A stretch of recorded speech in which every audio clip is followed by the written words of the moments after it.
হেফাজত ইসলামের নেতৃবৃন্দ ঐক্যবদ্ধ ছিলেন বলেই আমাদের আমির আল্লামা জুনায়েদ বাবনগরী রহমতুল্লাহ আলাইকে তিলে তিলে জুলুম করে অত্যাচার করে তাকে দুনিয়া থেকে বিদায় করে দিয়েছে। সকল তথ্য প্রমাণ আমাদের কাছে আছে। আল্লাহর কসম করে বলি, উলামায়ে কেরাম এখানে আছেন, কোন জালেমকে ছাড় দেওয়া হবে না। আল্লাহ তো বিচার নেন। 2020 সালে আমরা একটা মূর্তির বিরুদ্ধে আন্দোলন করেছিলাম। কয়টা? একটা দোলাইপাড়ের একটা মূর্তির বিরুদ্ধে আমরা আন্দোলন করেছি। কিন্তু 2024 সালে এসে বাংলাদেশে কোনো মূর্তি আর ভাস্কর্য নাই। বিচার আছে না নাই? আল্লাহ যখন ধরবে ছাড় পাওয়ার কোনো সুযোগ না। আমাদের বুঝতে হবে, উলামায়ে কেরাম মুহিবুল্লাহ বাবনগরী রাহমাতুল্লাহ বরকাতুহু কিছুক্ষণ আগে এখানে বয়ান করলেন। গত কয়েকদিন আগে হুজুর একটা চমৎকার কথা বলেছেন। আমাদের আকাবিরিনরা ব্রিটিশের নির্যাতন সহ্য করেছেন, নিপীড়ন সহ্য করেছেন। ব্রিটিশরা উলামায়ে কেরামদেরকে ছেড়ে দিয়েছেন, তাদেরকে হত্যা করেছেন। দিল্লির চাঁদনি চক থেকে লাহোর পর্যন্ত এমন কোন রাস্তা ছিল না যেই রাস্তার দুই ধারে উলামায়ে কেরামের ঝুলন্ত লাশ ঝুলে নাই। হযরত হাফেজ কামেল রহমতুল্লাহ আলাইহিকে শহীদ করা হয়েছে, ওবাইদুল্লাহ সিন্দি রহমতুল্লাহ আলাইহিকে জালাওয়াতন করা হয়েছে, হাজার হাজার আলেমদেরকে ফাঁসিতে ঝুলানো হয়েছে, দৈনিক 80 জন করে আলেমদেরকে ফাঁসিতে ঝুলিয়ে মৃত্যুদণ্ড কার্যকর করা হয়েছে। জ্বলন্ত আগুনের করিয়ার ভিতরে আলেমদেরকে জীবন্ত ঢুকিয়ে দেওয়া হয়েছে। এরপরেও উলামায়ে কেরামরা দমে নেই। ব্রিটিশরা এদেশে থাকতে পারে নাই।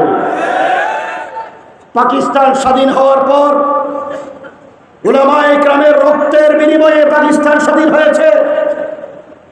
এই স্বাধীনতাকে নস্যাৎ করার জন্য চক্রান্ত যারা করেছেন তারাও কিন্তু বেশি দিন টিকতে পারে নাই। বাংলাদেশ স্বাধীন হওয়ার পর এই বিগত জালেম হাসিনা ফেরেশতার পিতা মুজিবুর রহমান এই দেশের ৫,৫০০ উলামায়ে কেরামদেরকে জেলে পুরে বন্দী করেছেন। হযরত মাওলানা থারানী রহমতুল্লাহ আলাইহি, খতিব আজম হযরত মাওলানা সিদ্দিক আহমদ রহমতুল্লাহ আলাইহি সহ দেশের শীর্ষ পর্যায়ের অনেক উলামায়ে কেরামকে হত্যা করা হয়েছে, জেলে পুরে নির্যাতন করা হয়েছে। শস্যদীর হযরত মাওলানা নজির আহমদ সাহেবকে জীবন্ত হত্যা করা হয়েছে, শহীদ করা হয়েছে। হাজার হাজার আলেমদেরকে শহীদ করেছে। মাওলানা মতিনকে, আব্দুল মতিন বরিশালের, তাকে হত্যা করে ব্লেড দিয়ে তার পিছনে পিঠের উপরে ব্লেড দিয়ে রেখে বেবি ট্যাক্সির পিছনে রশি দিয়ে বেঁধে শেষরিয়ে তাকে মৃত্যু কোলে ঠেলে দেওয়া হয়েছে। এই ইতিহাস মুছার নয়। শেখ হাসিনা ৯৬ সালে ক্ষমতায় আসার পর শেখুল হাদিস আল্লামা আজিজুল হক, মুফতি ফজলুল্লাহ কামিনী রহমতুল্লাহ আলাইহি সহ শিষ্য উলামায়ে কেরামদেরকে ছেড়ে দিয়েছেন। তার পতন হয়েছে।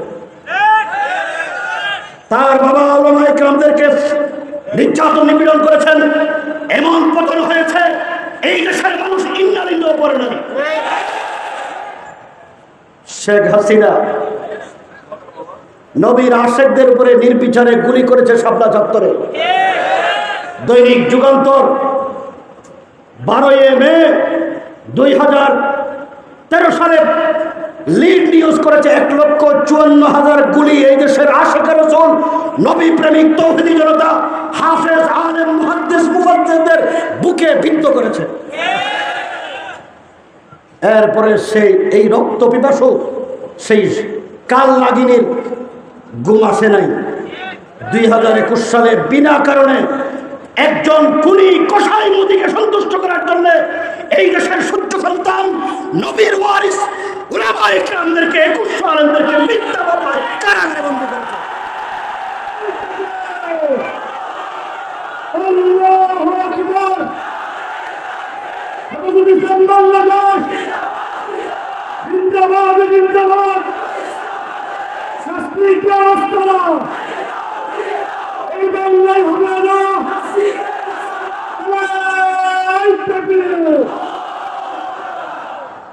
2021 সালে 2100 আলেম হাফেজ মুহাদ্দিস মুফাসসির জাতির সুন্দর সন্তান মাওলানা মামুনুল হক সহ জুনায়েদুল হাবিব সহ আমাদেরকে কারাগারের প্রকোষ্ঠে মৃত্যুদণ্ডের আসামি ছেড়ে রেখে নির্যাতন নিপীড়ন করেছে। এই অনেক আলেমদের চোখের হাতের আঙ্গুলের নখ উপড়ে ফেলা হয়েছে, অনেক আলেমদেরকে জীবন্তভাবে মৃত্যুর মুখে ঠেলে দিয়েছে। কেরানীগঞ্জ কারাগারে মাওলানা ইকবালকে জীবন্ত কারাগারের ভিতরে মেরে ফেলা হয়েছে। উলামায়ে কেরাম কারো রক্তচক্ষুকে ভয় করে না, হাসিনার কোন প্রেতাত্মাকে আমরা ভয় করি না।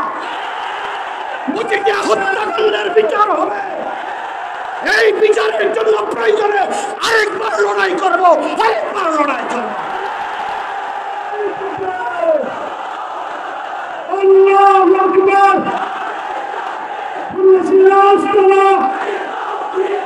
এই বাংলার হবে আল্লাহ, এই বাংলার হবে আল্লাহ।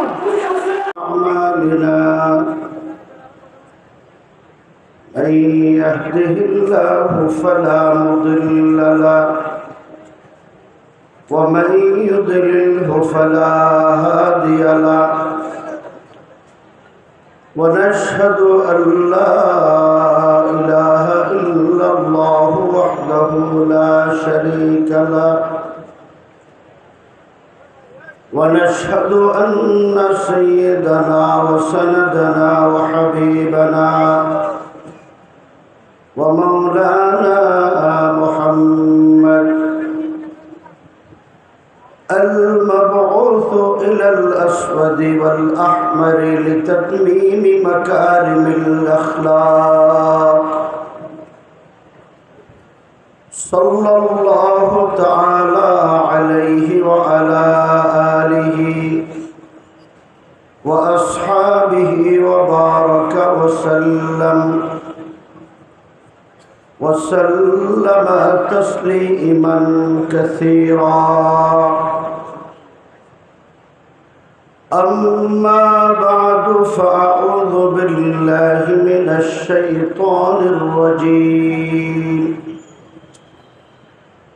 ببركة بسم الله الرحمن الرحيم.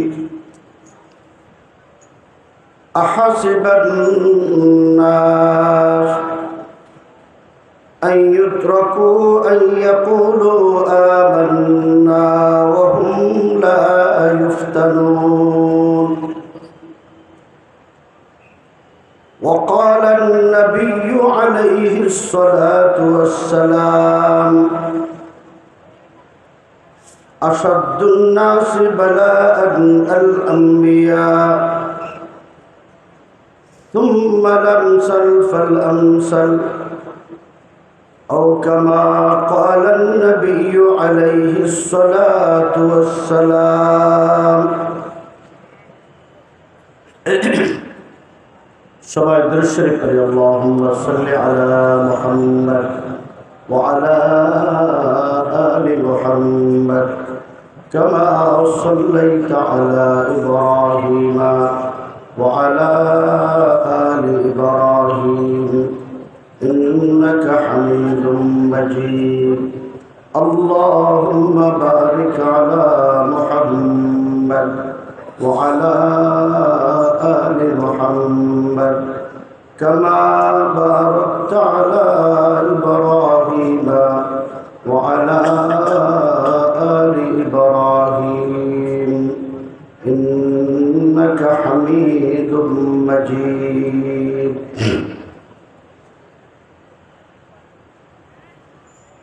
হেফাজতে ইসলাম বাংলাদেশের ফেনী জেলা কর্তৃক আয়োজিত আজকের এই ঐতিহাসিক শানে রিসালাত সম্মেলনের মহতরম সভাপতি, মঞ্চে উপবিষ্ট মুআজ্জাজ মুকাররম উলামায়ে কেরাম,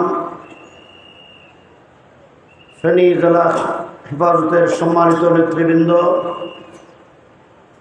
সমবেত তালেবানে উলুমে নবুয়ত, দিনদার মুমিন মুসলমান ভাই ও বন্ধুগণ, মিডিয়ার ভাইয়েরা, প্রশাসনের ভাইয়েরা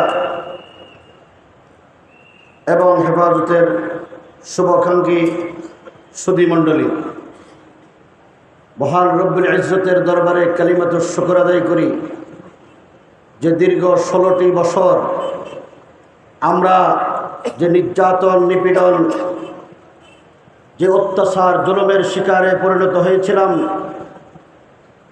যে অস্বস্তিকর পরিস্থিতির সম্মুখীন ছিলাম, আল্লাহ রাব্বুল আলামিন এই জালেমদের জুলুম থেকে মুক্ত করে আমাদেরকে স্বস্তির নিঃশ্বাস ফেলার সুযোগ দান করেছে। এই জন্য সবাই বলি আলহামদুলিল্লাহ।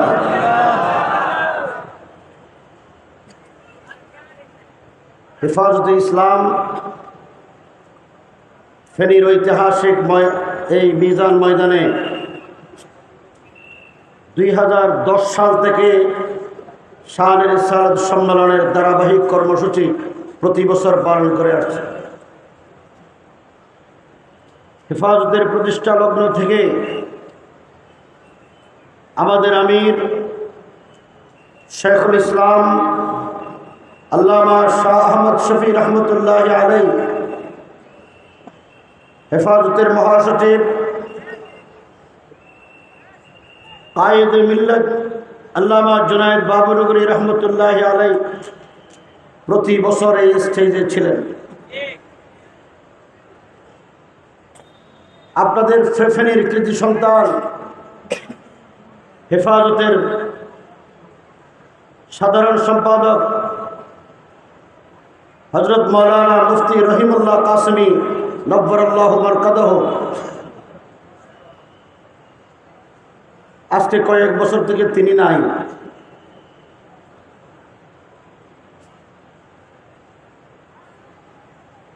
আমরা হেফাজতে ইসলামের বড় দুঃখের সাথে বলছি,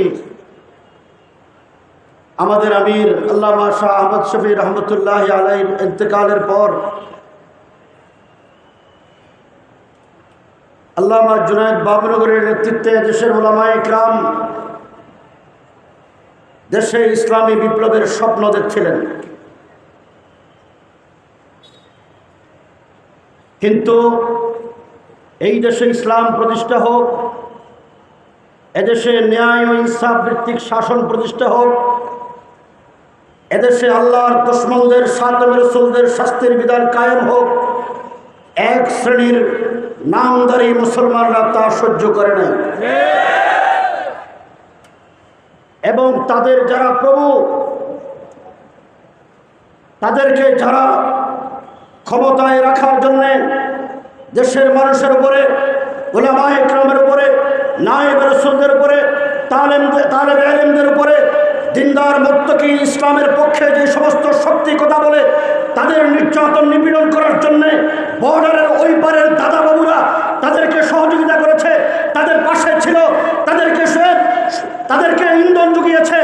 আজকে প্রমাণ হয়েছে এই দাদা বাবুরা তাদেরকে আশ্রয় দিয়েছে, তারা হলো ইসলামের শত্রু, দেশের শত্রু, মুসলমানদের শত্রু।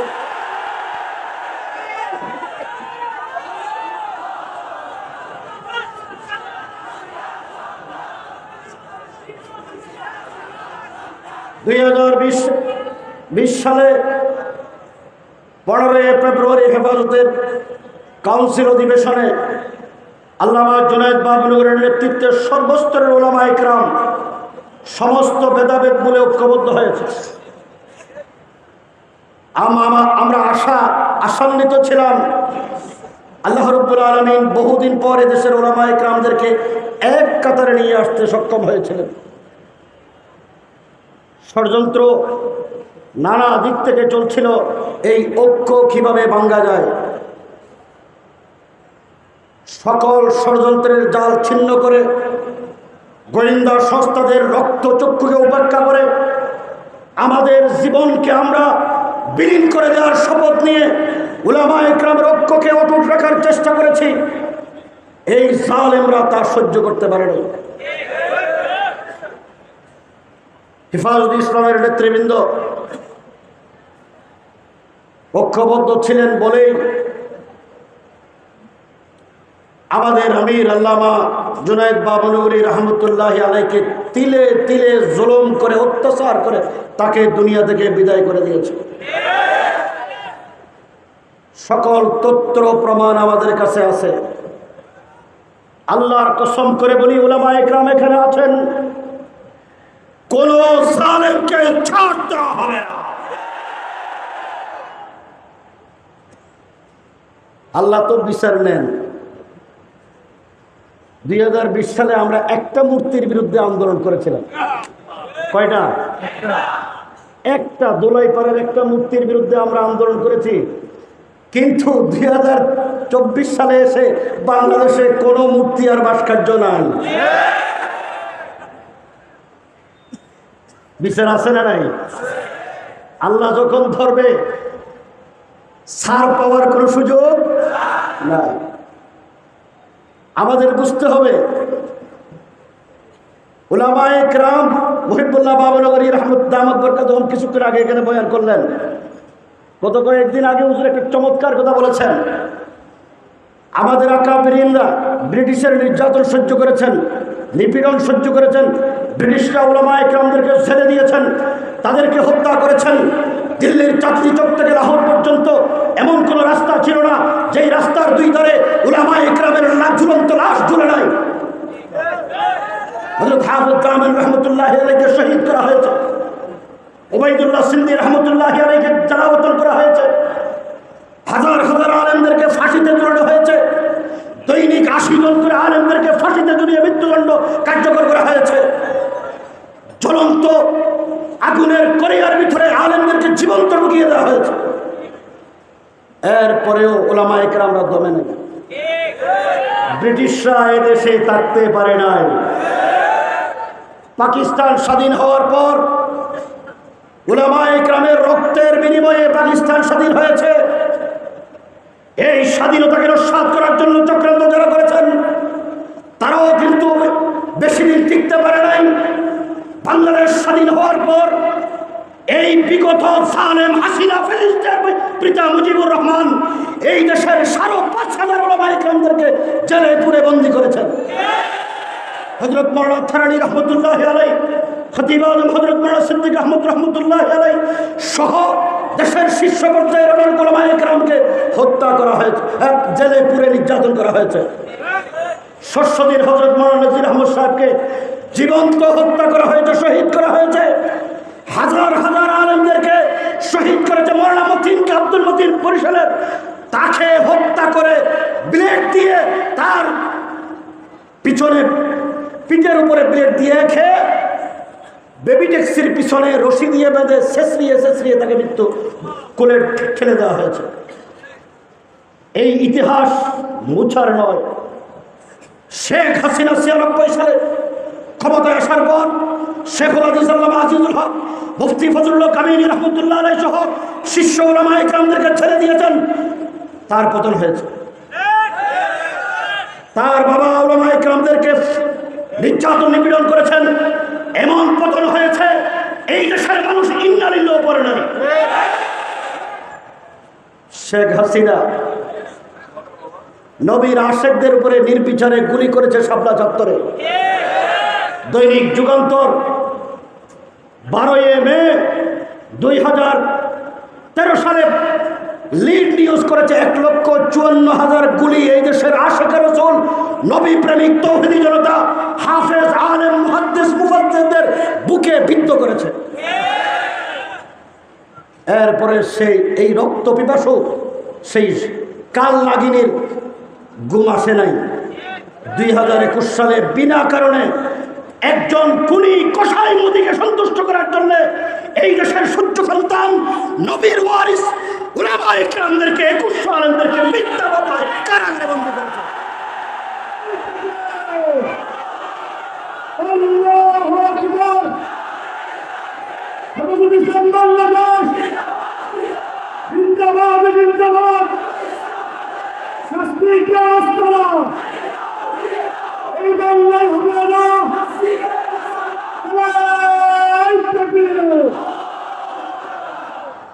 ২১ সালে ২,১০০ আলেম, হাফেজ, মুহাদ্দিস মুফাসসির জাতির সুন্দর সন্তান মাওলানা মামুনুল হক সহ জুনায়েদুল হাবিব সহ আমাদেরকে কারাগারের প্রকোষ্ঠে মৃত্যুদণ্ডের আসামির ছেলে রেখে নির্যাতন নিপীড়ন করেছে।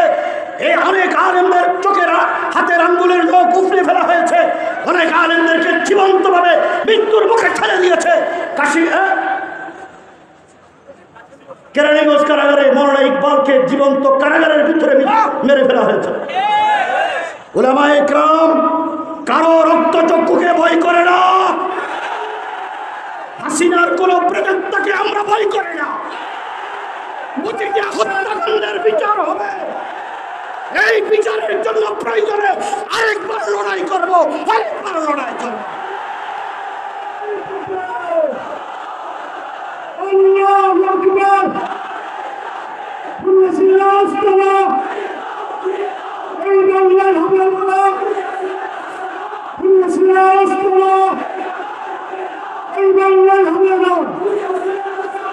উলামায়ে কেরাম তালেবে ইলমদের খেদমতে স্পষ্ট ভাষায় বলতে চাই, বাংলাদেশের স্বাধীনতার পর থেকে শেখ মুজিব সমস্ত ইসলামী দলগুলোকে নিষিদ্ধ করে দিয়েছিলেন। এই হাসিনা ক্ষমতায় আসার পর ইসলামের নামে যারা ইসলামের পবিত্র ফরজ বিধান জিহাদের পক্ষে যারা ছিলেন তাদের সংগঠন তাদেরকে নিষিদ্ধ করেছে। আমি জিজ্ঞেস করি, সাংবাদিকদের কাছে জিজ্ঞাসা, আমার গোয়েন্দা সংস্থার ভাইদের কাছে জিজ্ঞাসা, প্রশাসনের কর্মকর্তাদের কাছে জিজ্ঞাসা, আওয়ামী লীগের নেতাকর্মীদের কাছে জিজ্ঞাসা, হাসিনা ক্ষমতায় থাকাকালীন সময়ে যেই পরিমাণ মানুষকে হত্যা করেছে, যেই পরিমাণ গণহত্যা চালিয়েছে, বাংলাদেশে জিহাদের নামে যারা যে সমস্ত সংগঠন কাজ করেছিল তারা কি একজন নিরপরাধ মানুষকে হত্যা করেছে? প্রমাণ কি দিতে পারবেন?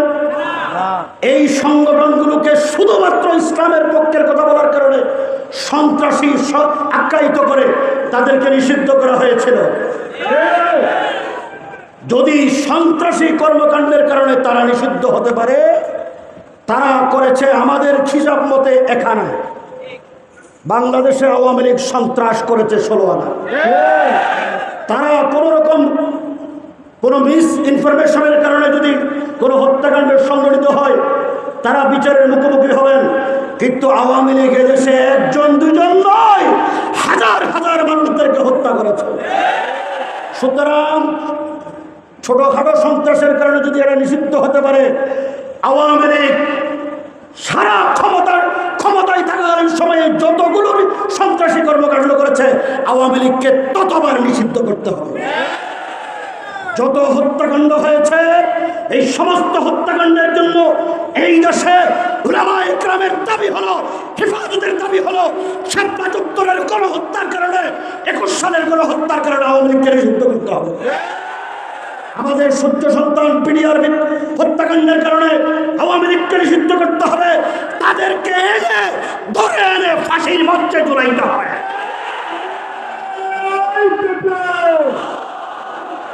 আল্লাহু আকবার। ইসলাম বাংলাদেশ জিন্দাবাদ, জিন্দাবাদ। আওয়ামী লীগের নেত্রী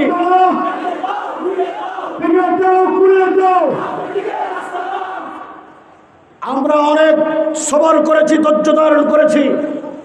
আল্লামা আহমদ শমী রহমতুল্লাহ একটা কথা বলতেন, যখন 2013 সালে শাপলা চত্বরে আমাদের ভাইদেরকে নির্বিচারে গুলি করে হত্যা করা হলো, রক্তে শাপলা চত্বর রঞ্জিত করা হলো, আমরা আল্লামা আহমদ শমী রহমতুল্লাহ আলাইকে জিজ্ঞেস করেছিলাম, হুজুর আর কত?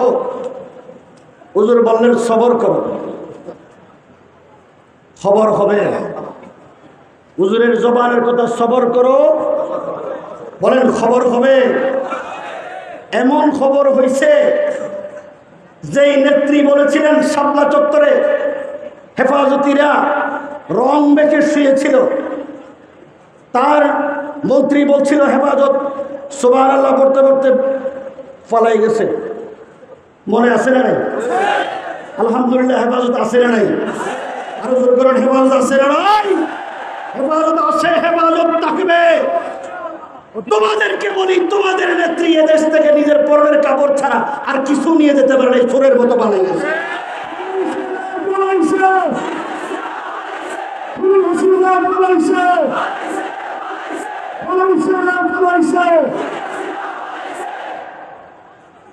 আমরা ইসলামের পক্ষে, আল্লাহ দ্বীনের পক্ষে প্রয়োজনে জীবন দেব, রক্ত দেব, কিন্তু কোন জালেমকে সইতে পারবো না। এক জালেমকে বিতাড়িত করেছি, আর কোন জালেম যেন বাংলাদেশের জমিনে মাথা চাড়া দিয়ে উঠতে না পারে, সেই ব্যবস্থা হেফাজত করবে। এই ব্যবস্থা করার জন্য আমাদেরকে ঐক্যবদ্ধ থাকতে হবে। কোনো ইখতিলাফ করা যাবে না। সমস্ত ভেদাভেদ বলে ঐক্যবদ্ধ হয়ে সমস্ত ইসলামী শক্তির আজকে শিশাডালা প্রাচীরের ন্যায় ঐক্যবদ্ধ যদি হতে পারি, বাংলাদেশ হবে ইসলামের বাংলাদেশ, বাংলাদেশ হবে কোরআনের বাংলাদেশ, বাংলাদেশ হবে সাহাবায়ে ইকরামের আদলে ইসলামী রাষ্ট্র প্রতিষ্ঠার বাংলাদেশ। মদিনার ইসলামী রাষ্ট্র দেশে প্রতিষ্ঠা হোক, চাই কিনা? যদি চাই, আমাদের কিছু কাজ আছে না নাই? আমরা সামাজিক ঐক্য গড়ে তুলব। আফগানিস্তানের দিকে তাকান, আফগানিস্তানের দিকে তাকান। আফগানিস্তানে কিন্তু বহুদা বিভক্ত ছিল। একটা কথা বলি, আফগানিস্তানের নাম নিলে কিন্তু বিগত 15 বছর কেউ কথা বলতে পারে না। যে আফগানিস্তানের নাম নিছে সেই সন্ত্রাসী, কিন্তু যারা আফগানিস্তানকে সন্ত্রাসী বানাইছে তারা বলে যে আফগানিস্তানিরা, তালেবানরা হলো মুক্তিযোদ্ধা। আপনারা জানেন না? প্রেসিডেন্ট কি নাম ছিল? ট্রাম্প। ট্রাম্প বললো তালেবানরা হলো মুক্তিযোদ্ধা। তাদের মোড়ল রাষ্ট্র আমেরিকার প্রেসিডেন্ট যদি তালেবানদেরকে মুক্তিযোদ্ধা বলে, আমরা জিজ্ঞেস করতে চাই, এই সমস্ত ফাতি সাথীরা যদি বলে তালেবানরা সন্ত্রাসী, তাহলে তাদের যেই জবানে বলবে সেই জবান ছিঁড়ে ফেলবে। আমরা এদেশে পারাডিয়ে নই, বলেন আমরা এদেশে পাসপোর্ট নিয়ে আসি নাই। বহুদিন তোমাদের অত্যাচার সহ্য করেছি, আর সহ্য করতে পারবো না। যত রক্ত দিয়েছি আর রক্ত দেব না, প্রতিটি রক্তের বিনিময়ে আবার আমরা বদলা নেব, বদলা নেব ইনশাআল্লাহ। আল্লাহু আকবার। সাবিরুল্লাহ সাবিরুল্লাহ।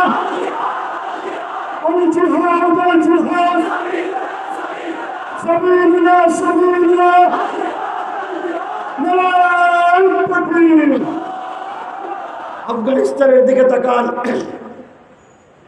তালেবানরা যখন ক্ষমতায় আসলেন, তাম পৃথিবী তালেবানদের দিকে ছিল, নজর দিয়েছিল।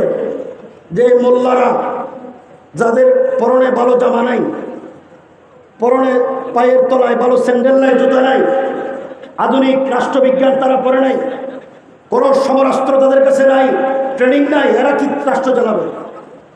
বলেছিল কিনা?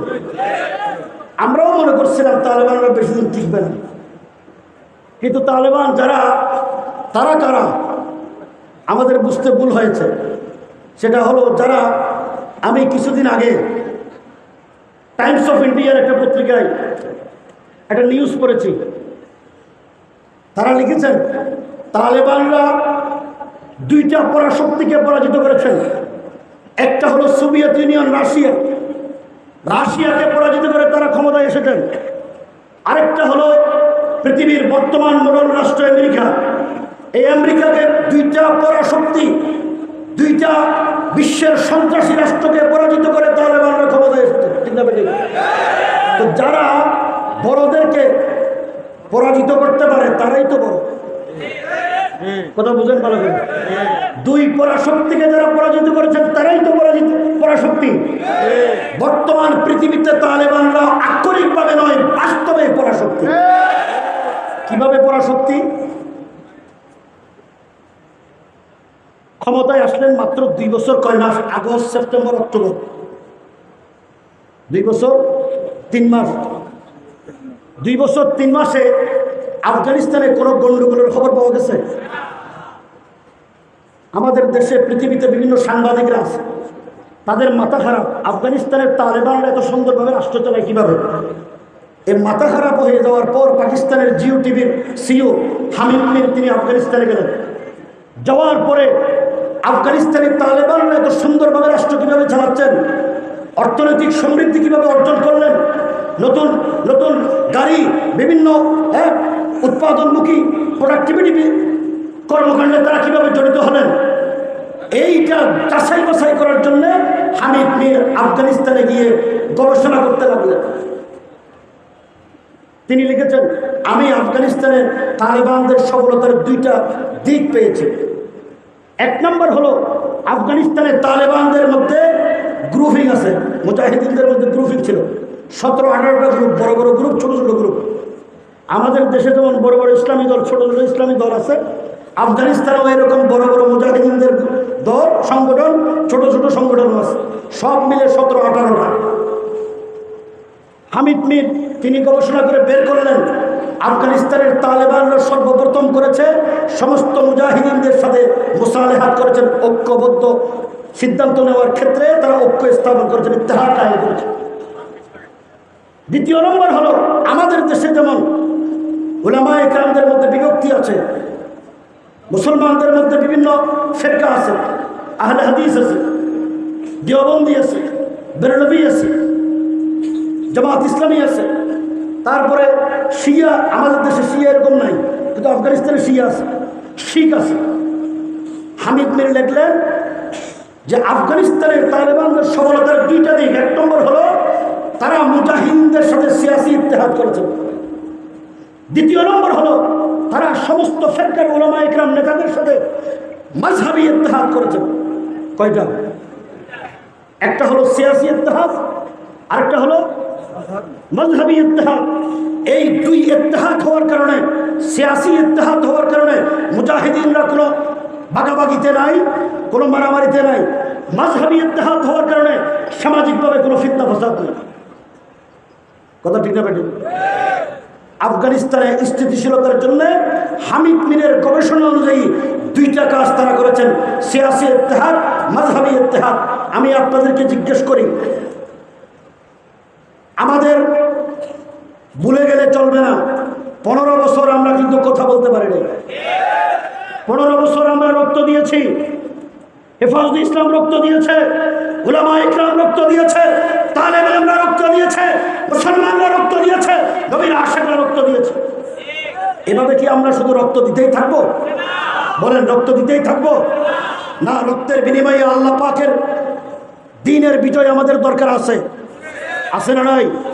যদি দ্বীনের বিজয় চাই, আমাদেরকে তালেবানদের মতো সিয়াসি মাযহাবী ইত্তেহাদ করতে হবে। কথা পরিষ্কার? কথা পরিষ্কার। আজকে পাকিস্তানে মওলানা ফজলুর রহমান দামাত বরকাতুহুম, মুফতি মাহমুদ রহমতুল্লাহ আলাইহির সুযোগ্য সাহেব দাদা, আজকে রাজনীতির বাগডোর তার হাতে। মুসলিম লীগ তার নিয়ন্ত্রণে চলে, পিপলস পার্টি তার নিয়ন্ত্রণে চলে। হেফাজতে ইসলাম বাংলাদেশে অভিভাবক হিসেবে ভূমিকা রাখতে চাই। যদি অভিভাবক ভূমিকা রাখে, বাংলাদেশের সমস্ত রাজনৈতিক শক্তির নিয়ন্ত্রণ হেফাজতের হাতে রাখবে। আর যদি আমরা না বুঝি, তাহলে আমাদের কপালে খারাপই আছে। বর্তমান অন্তর্বর্তীকালীন সরকার যারা, তারা যে আমাদের পক্ষে, সেটা বললে ভুল হবে।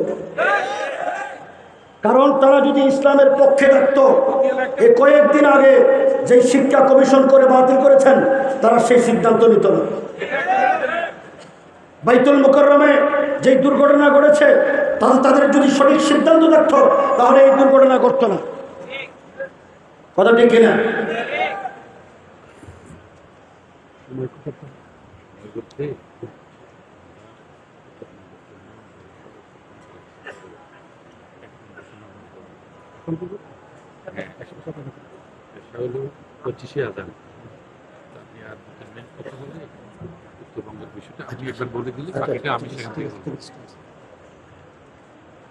সুতরাং আমাদেরকে সিদ্ধান্ত নিতে হবে, হেফাজত অভিভাবকের ভূমিকা পালন করবে। আমরা এই জাতির অভিভাবক হতে চাই, ঠিক কিনা? রাজি তো সবাই? এই দেশে মওলানা আফজলুর রহমান দামাত বরকাতুহুম, আল্লাহ পাক ওনাদের হায়াতে বরকত দান করুন। ফেনীতে সমস্ত রাজনৈতিক শক্তি এই আকাবিরিনদের আঙ্গুলের হেলানিতে চলতে হবে। অতীতে যে কর্মকাণ্ড হয়েছে তা ফেনীতে আর হতে না দেওয়া হয়। রাখবো। দ্বিতীয় নম্বর, আমি কথা শেষ করছি, আসার কাছাকাছি হয়ে গেছে। হেফাজতে ইসলামের 2013 সালে, 2019 সালে, 2010 সালে যত হত্যাকাণ্ড হয়েছে সমস্ত হত্যাকাণ্ডের বিচার করতে হবে। শেখ হাসিনা বিনা কারণে ইলেকট্রিসিটি বন্ধ করে নির্বিচারে যৌথ বাহিনী দিয়ে শাপলা চত্বরে যে সমস্ত ভাইদেরকে শহীদ করেছে, হাসিনার বিচার বাংলার মাটিতে হতে হবে। অন্তর্বর্তীকালীন সরকারের দৃষ্টি আকর্ষণ করছি, আপনারা আমাদের রক্তের সিঁড়ির উপরে ক্ষমতায় এসেছেন। আমরা 2013 সালে রক্ত দিয়েছি, 2024 সালে কওমি দেওবন্দি হেফাজতের নেতা কর্মীরা 84 জন শাহাদাত বরণ করেছে। আমাদের বিরুদ্ধে শত শত মামলা হয়েছে, 2.5 থেকে 3 লক্ষ মানুষের বিরুদ্ধে মামলা হয়েছে। এখানে অনেকে আছেন যারা জেলে বন্দী ছিলেন। আমাদের নির্যাতন আমরা সহ্য করেছি, আমাদের উপরে যে নির্যাতন হয়েছে, কিন্তু পরিষ্কার ভাষায় বলতে চাই, কোন জালেম যেন বাংলাদেশে আবার মাথা চারা দিয়ে উঠতে না পারে, সেই জন্য আগের জালেমদেরকে ফাঁসিতে ঝুলাইতে হবে। দানাই ফানাই করে কোনো লাভ নাই, কোনো লাভ নাই। ছাত্র জনতার রক্তের উপরে ক্ষমতা এসে যদি জালেমদের কোনো ধরনের প্রশ্রয় দেওয়া হয়, কাউকে রেহাই দেওয়া হবে না, কাউকে রেহাই দেওয়া হবে না।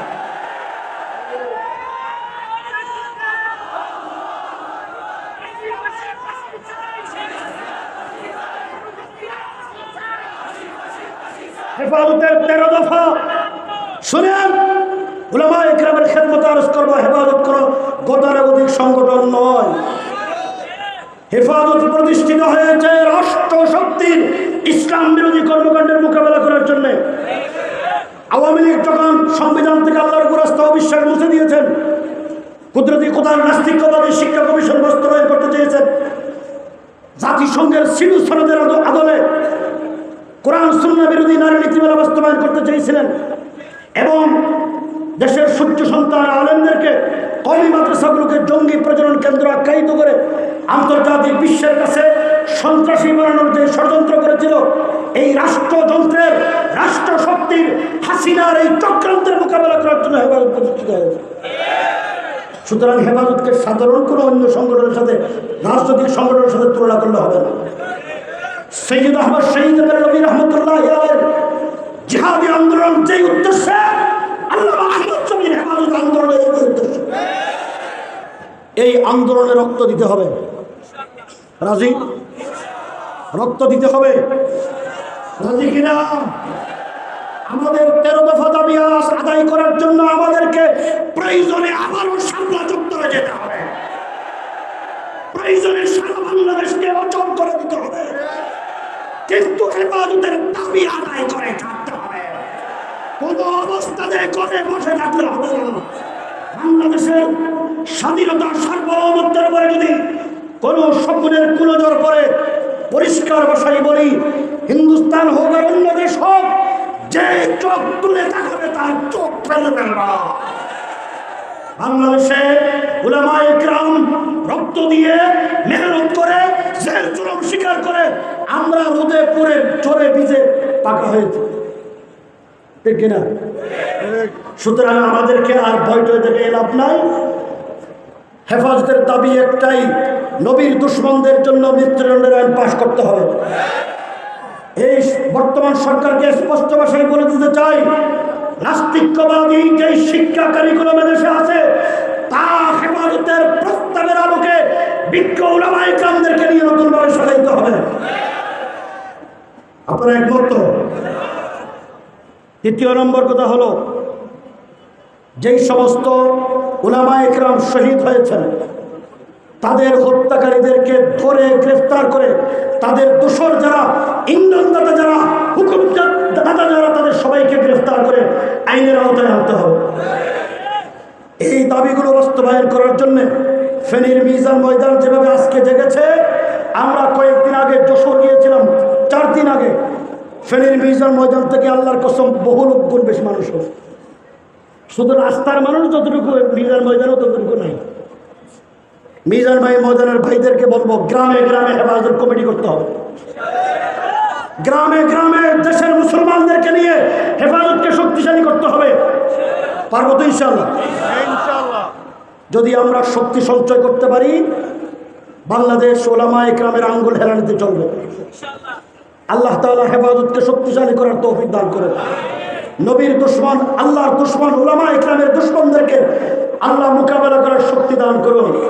হেফাজত ইসলাম যে উদ্দেশ্যে আল্লাহ মাহমুদ শফি প্রতিষ্ঠা করেছেন, আল্লাহ পাক সেই উদ্দেশ্যকে কামিয়াবি দান করুন। এই স্টেজে অনেক ওলামা ইকরাম ছিল, মৌলানা কাসেম সাহেব ছিল, মুফতি রহিমুল্লাহ কাসিমি সাহেব ছিল, আজকে নাই তারা। অনেককে আমরা হারিয়েছি। আল্লাহ মাহমুদ শফি নাই, আল্লামা জুনায়েদ বাবনগরী নাই, আল্লামা নূর হোসেন কাসেমি নাই, নুরুল ইসলাম জিহাদি সাহেব নাই। হয়তো আগামী দিনে যারা আছে আমাদের মুরব্বীদেরকে আমরা হারিয়ে বলবো। আল্লাহ তাআলা যেন তাদের যোগ্য উত্তরসূরিদের হাতে হেফাজতকে অর্পণ করেন, সেই দোয়া আপনাদের কাছে চাই। আমাদের জীবনের কোনো মায়া নেই। মৃত্যুর দুয়ার থেকে দুইবার ফেরত এসেছে। রিমান্ডে দুইবার মনে করেছিলাম মরে গেছি, আল্লাহ তাআলা এই মৃত্যুর দরজা থেকে ফেরত এনেছেন। সুতরাং কথা একটাই, জীবন যার, মৃত্যু তার। ইন্নাল হায়াত ওয়াল মামাত লিল্লাহ। আমাদের হায়াত মতের মালিক কে? যদি আমাদের হায়াত মতের মালিক আল্লাহ হয়ে থাকেন, তাহলে কাউকে ভয় করা যাবে না। কথা ঠিক না বেটি? সুতরাং আমি আপনাদেরকে শেষ করার আগে একটা কথা বলতে চাই, হেফাজতে ইসলাম শুধু বাতিলের বিরুদ্ধে আন্দোলন করে এরকম নয়, মানবতার সেবাও করে। ঠিক না বেটি? হেফাজতে ইসলাম 2024 সালে যে বন্যা এলাকায় হয়েছে, সমগ্র বাংলাদেশ থেকে যে পরিমাণ ত্রাণ হেফাজতের নেতাকর্মীরা ওলামা ইকরাম এনেছেন, আমরা আমাদের আইডিয়া অনুযায়ী মিনিমাম 100 কোটি টাকার উপরে হেফাজত ত্রাণ বিতরণ করেছে। আলহামদুলিল্লাহ করুন। এখন যে উত্তরবঙ্গে বন্যা প্লাবিত হয়েছে, এখানেও আমাদের সহযোগিতা থাকার দরকার আছে না নেই? হাত তুলেন তো, আমরা চাই কিনা?